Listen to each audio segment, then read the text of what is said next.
continuons avec notre prédication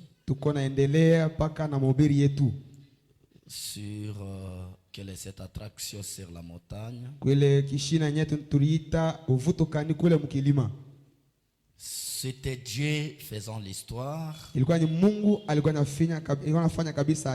en accomplissant la prophétie. Et nous avons vu que chaque fois que Dieu envoie un réveil, il y a toujours une attraction. Et cette attraction attire toute espèce de gens. Amen. Amina. Les sorciers, les voleurs, les vrais chrétiens, les moqueurs, toute espèce de gens sont réunis chaque fois que Dieu envoie un réveil. Amen. Amina. Ce n'est pas seulement les enfants de Dieu qui vont se réunir.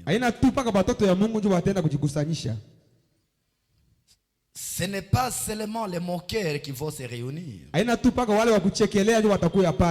Mais toute espèce de gens se réunissent chaque fois que Dieu envoie son réveil. Amen. Amen. Aïe, aïe, aïe, aïe, aïe. Jésus lui-même était venu sur la terre. Et les gens sont allés l'accueillir. Mais dans cette assemblée de Jésus, est-ce que nous sommes ensemble? Dans l'assemblée de Jésus, il y avait toute espèce de gens. Ah, il est caché là-bas. Sa femme était venue. Applaudissons d'abord pour le Seigneur.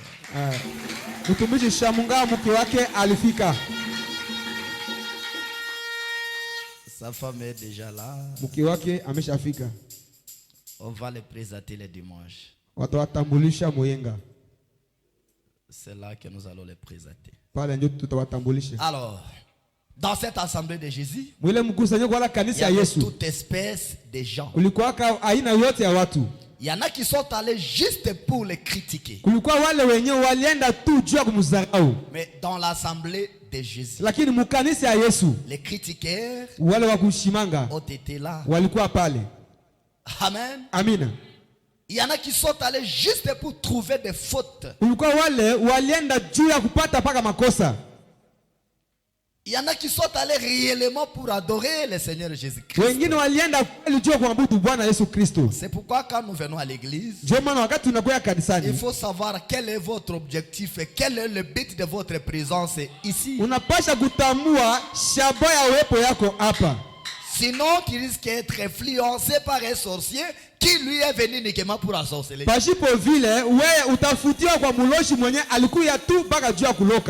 Amen. Amina. Chacun a son objectif tel que nous sommes réunis ce soir.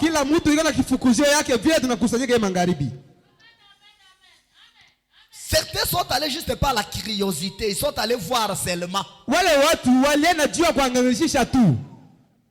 Ils sont allés seulement parce qu'ils voyaient les autres partir. Alors ils sont partis. Alors ils sont partis aussi. Ils voulaient voir ce qui se passe. Mais il n'y a aucun objectif. Et le frère Branham dit, les gens meurent, mais les esprits ne meurent jamais. Amen. Amina. Les gens meurent, mais les esprits ne meurent jamais. Le même esprit qui ont motivé ces gens-là, le même esprit motive les gens aujourd'hui dans les églises. Et le même esprit accompagne les gens jusqu'à ce soir. Les autres sont venus Juste pour trouver des fautes. Les autres sont venus. Juste pour écouter les Français. Juste pour écouter les Français. Et il va parler comment? Il ne prêche pas bien. Il ne parle pas un bon français. Il est ceci, cela. Et parfois c'est compliqué. Mais il y a toujours un groupe qui demeure dans les vrais. Dieu ne marque pas ces gens-là. Amen. Amina. Un groupe qui sont réellement dans les vrais. Amen. Amina. Mais le diable aussi ne manque pas ses envoyés. Hein? Ils sont toujours là. Juste pour représenter les pères et les diables. Et quand toi tu es ici, tu as un objectif précis. Tu connais pourquoi tu es ici. Mais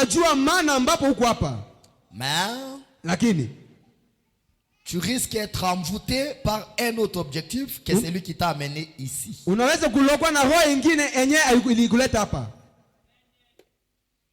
Voilà.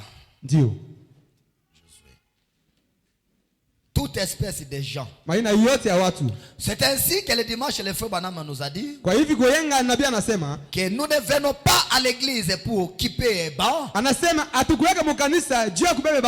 Mais quand nous venons à l'église, c'est pour nous examiner vis-à-vis de la parole de Dieu.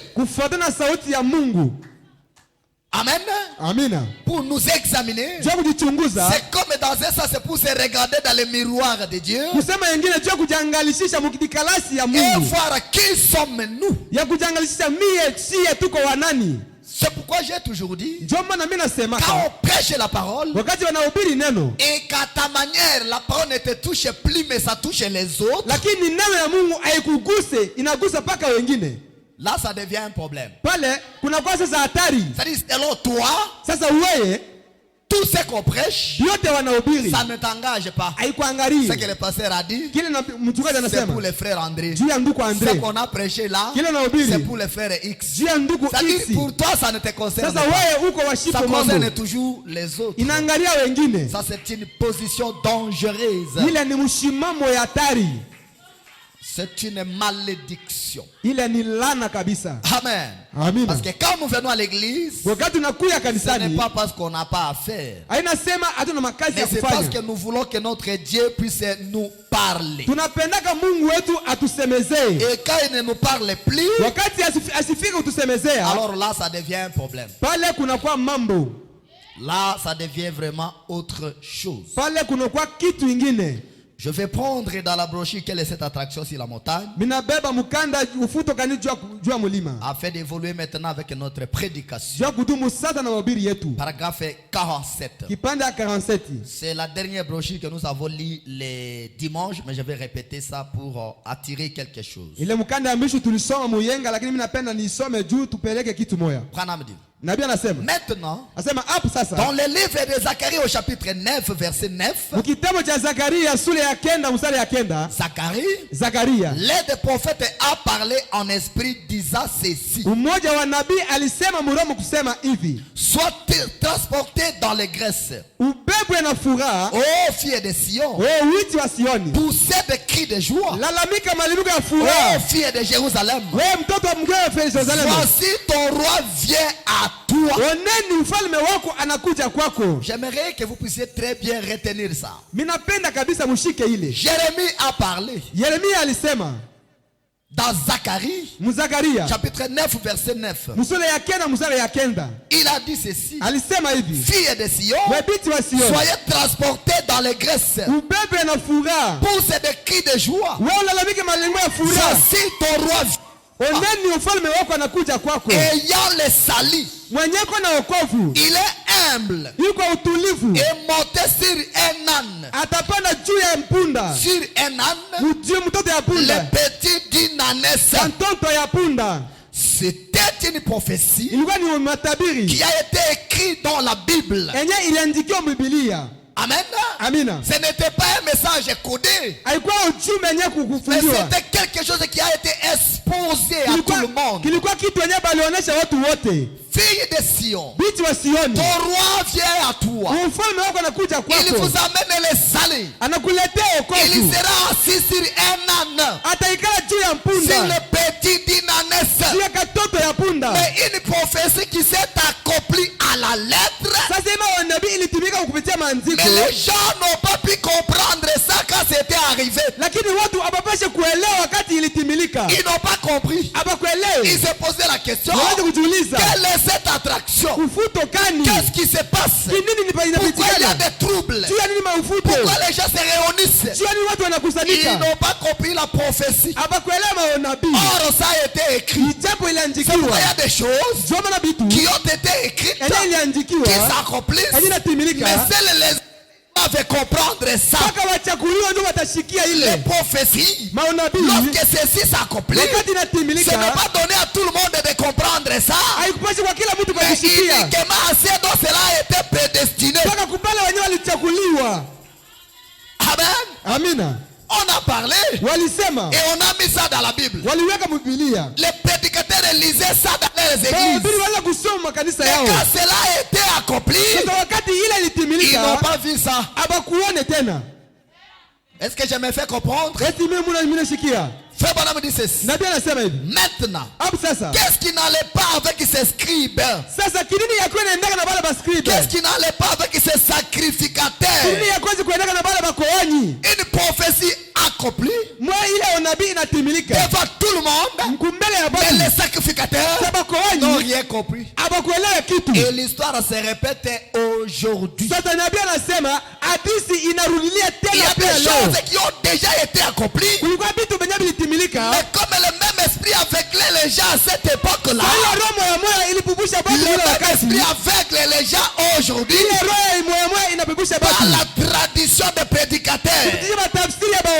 Il y en a qui se sont appelés eux-mêmes alors que Dieu ne les a pas appelés. Et quand quelqu'un se met au service de Dieu sans que Dieu l'appelle, il sera impossible de voir l'accomplissement de la parole de Dieu. C'est pourquoi ils ont dit aujourd'hui, les jours des miracles sont passés. Ces jours-là n'est pas passé. Même ce soir, le Dieu de William Branham, il est le même hier, aujourd'hui et éternellement. Et s'il est le même aujourd'hui, ça veut dire qu'il doit agir aujourd'hui. Et le prophète Branham a prêché une prédication qu'il a intitulée Faites-les sortir de l'histoire. Le Dieu d'hier était Dieu de l'histoire.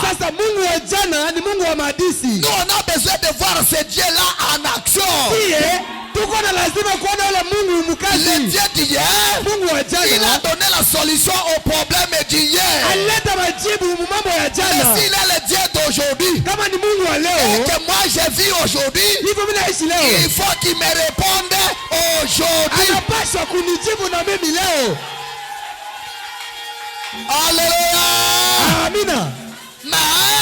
Les scribes de cette époque que nous vivons, les prédicateurs de cette époque, comme ceux de ce temps-là, ils n'ont pas été concernés par la prophétie. Ils n'avaient rien compris alors que cela s'accomplissait à la lettre. Qu'est-ce qui n'allait pas avec ces sacrificateurs? Qu'est-ce qui n'allait pas avec ces religieux? Ceci avait été écrit par un prophète confirmé. 427 ans avant que cela n'arrive. C'était déjà mis sous forme écrite. Et c'était appelé la Bible. Mais quand la chose se réalise, c'est quoi ça? Ils vont nous montrer quoi? Il veut dire quoi? Il est devenu qui? L'histoire se répète. Alléluia. Amina. Quand une promesse s'accomplit dans la Bible, ce n'est pas donné à tout le monde de comprendre ça. C'est pourquoi parfois, quand on prêche, il pose la question à l'assemblée. Comprenez-vous ce que je vais dire? Tu peux attendre ça, comprendre. Amen. Amina. Continuons. Et c'était appelé la Bible. Les rouleaux de l'Ancien Testament. Pourquoi ne pouvait-il pas voir que c'était la prophétie qui s'accomplissait? C'est pour la même raison qu'ils ne peuvent pas voir cela aujourd'hui. De la même manière que les gens de l'Ancien Testament n'ont pas vu l'accomplissement de la promesse, de cette même façon-là, les sacrificateurs d'aujourd'hui ne voient pas l'accomplissement de la parole de Dieu. On revoit tout au futur.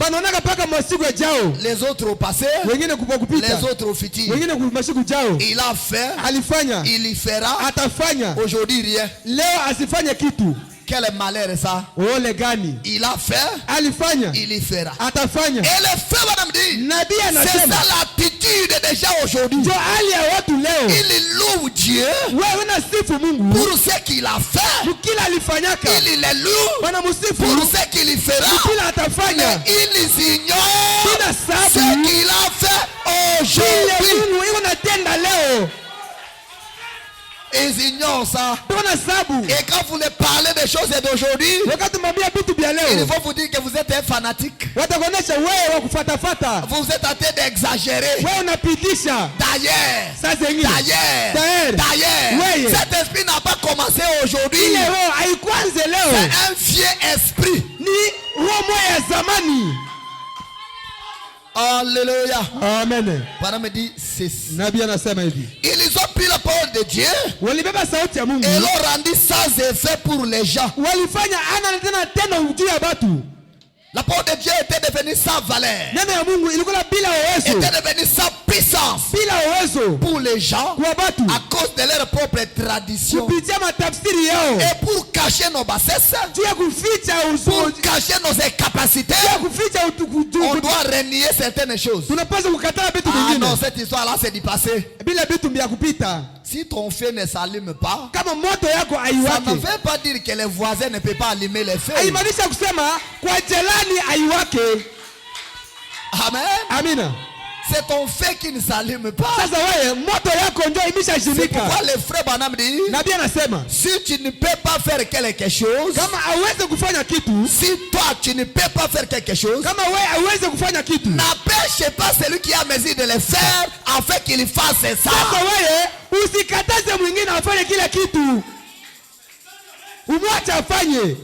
Amen. Amina.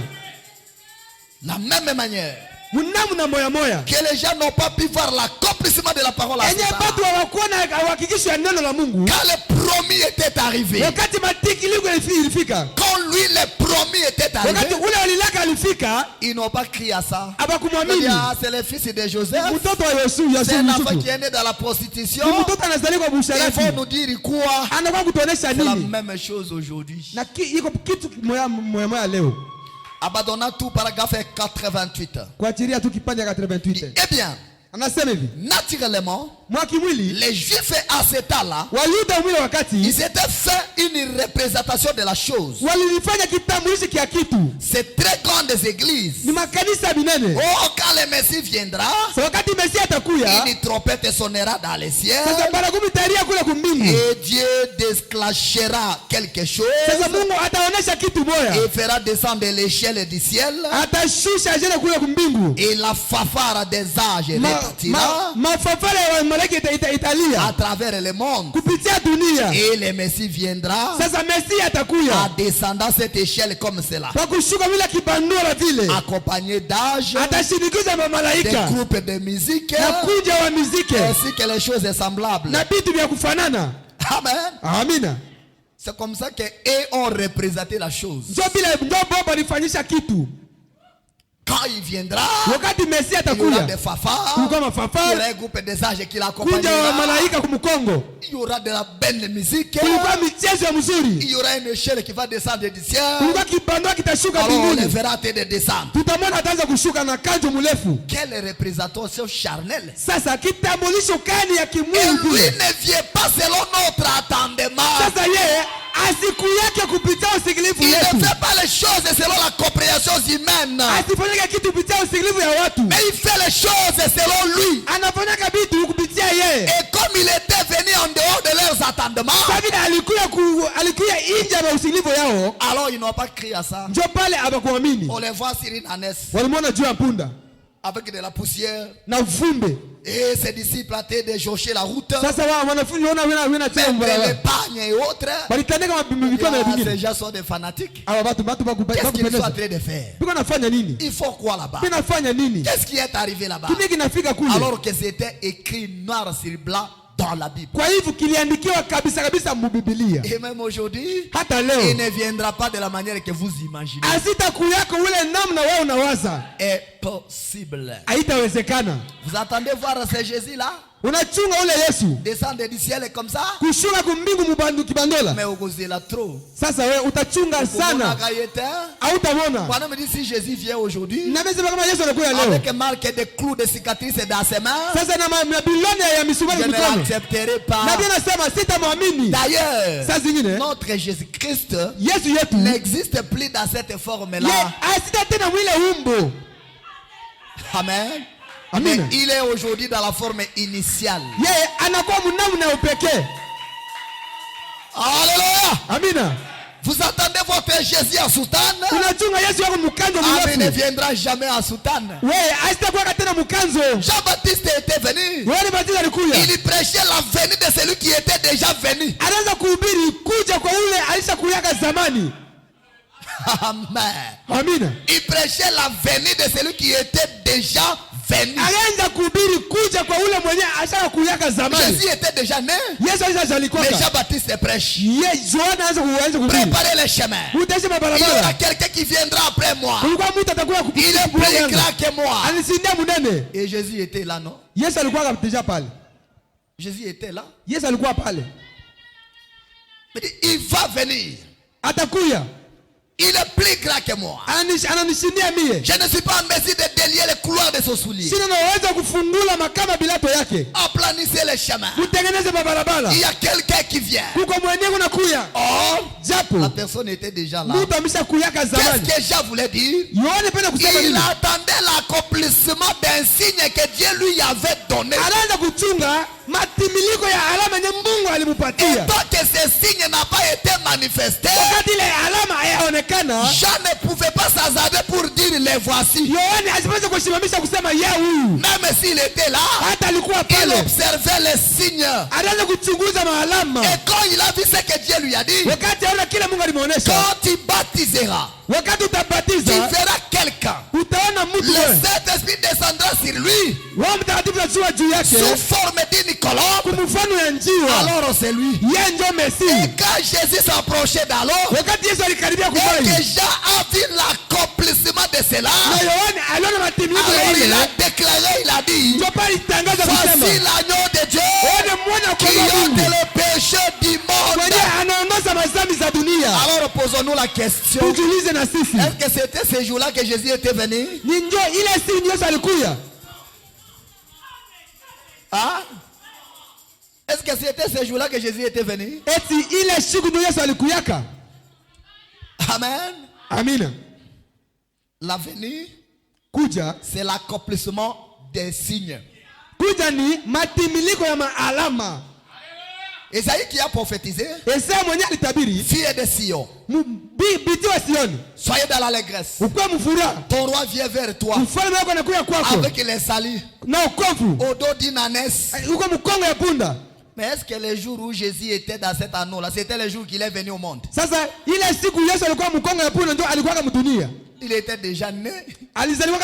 C'est après autant d'années que ce signe-là a été accompli. Mais pour venir, il était déjà là. Qui me dira le contraire? Qui nous prouvera le contraire? Il viendra au dos d'une ânesse. Quand vous verrez celui-là, alors c'est lui. Amen. Amen. Depuis qu'il était né, il a joué dans son affaire. Il a prêché. Il a fait ceci, cela.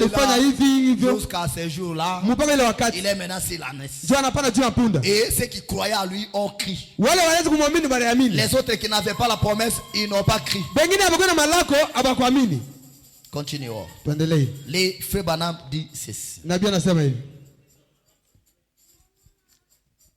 Ils avaient leur représentation. Le Messie va venir, descendre dans une échelle, et il sera le Messie. Il prendra une verge et dirigera le monde. Voyez combien c'était différent quand il est venu. Mais il est venu conformément aux Écritures. Il ne vient pas selon la pensée des gens, mais il vient conformément aux Écritures. Il était assis sur un anneau, faisant son entrée à Jérusalem, les chevauchants, humble et doux. C'est vrai. Voyez, ils se sont même retournés contre Jean le prophète. Ils se sont retournés contre Jean le prophète. Ils sont retournés contre lui. Il avait prêché disant que le Messie aurait son vent à main et qu'il nettoyerait son air de fond à comble. Et quand il est venu, étant doux et humble, mais Jean savait que c'était le Messie, car il avait vu cette lumière au-dessus de lui. Il a dit, c'est lui qui m'a dit au désert, va baptiser d'eau. Il m'a dit, c'est lui que tu verras l'Esprit descendre et demeurer. C'est celui-là qui baptise du Saint-Esprit et du feu. Même si quelqu'un pouvait venir devant Jean-Baptiste, c'est moi le Messie qu'on attendait. Il faut me présenter. Jean ne pouvait pas s'hasarder. Il attendait ce qu'on lui a dit. C'est pourquoi dans l'eau là-bas, quand Jésus était allé pour être baptisé, Jean lui dit, c'est toi qui dois me batiser. Jésus lui dit, non, c'est toi qui dois me baptiser. Ça veut dire qu'il se connaissait. Jean savait que c'est de celui-ci que je prêche. Il connaissait qui était Jésus. Mais il ne pouvait pas s'hasarder de le présenter à quelqu'un comme le Messie avant qu'il voie le signe là s'accomplir. Jean, baptise-moi. Non, c'est toi qui dois me baptiser. Et il commence à se tirailler. Ils se connaissaient. Ils étaient frères. Un grand frère et un petit frère. Baptise-moi, mon frère. Non, petit, c'est toi qui dois me baptiser. Il est plus grand que moi. C'est compliqué. Branham dit ceci. Il n'est pas venu de la manière qu'ils ont imaginé, mais il est venu conformément aux Écritures.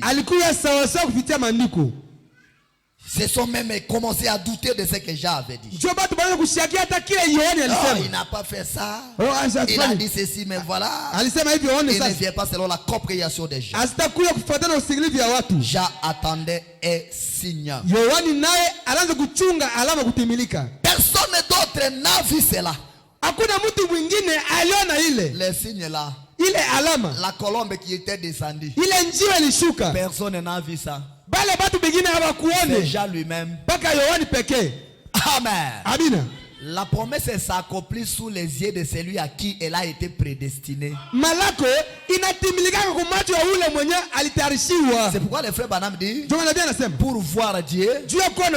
pour voir Dieu, il faut avoir Dieu. Si vous n'avez pas Dieu, vous ne verrez pas Dieu. Amen. Amen. Personne d'autre n'a vu cela. Jean a vu cela.